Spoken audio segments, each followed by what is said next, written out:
T20 ప్రపంచ cup లో భాగంగా ఈ నెల 15న భారత్తో జరగాల్సిన మ్యాచ్ను బహిష్కరిస్తున్నట్లు పాకిస్తాన్ సంచలన నిర్ణయం తీసుకుంది.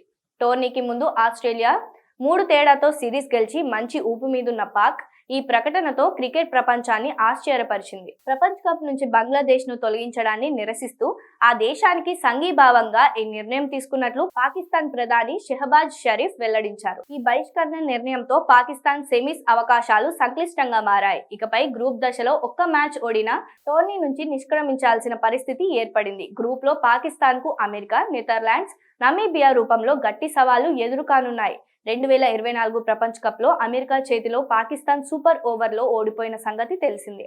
మరోవైపు పటిష్ట జట్లను ఓడించిన చరిత్ర నెదర్లాండ్స్ కు ఉంది. దీనికి తోడు పాక్ మ్యాచ్లన్నీ శ్రీలంకలో జరగనుండగా అక్కడ వర్ష సూచన ఉండటం వారి ఆందోళనను మరింత పెంచుతోంది. కొత్త కోచ్ మైక్ హెసన్ ఆధ్వర్యంలో పాకిస్తాన్ జట్టు దూకుడుగా ఆడుతోంది. కెప్టెన్ సల్మాన్ అలీ ఆకు 3వ స్థానంలో రాణిస్తుండగా సయూమ్ అయూబ్, సాహిబ్జాదా ఫర్హాన్ ఓపెనర్లుగా కొనసాగనున్నారు.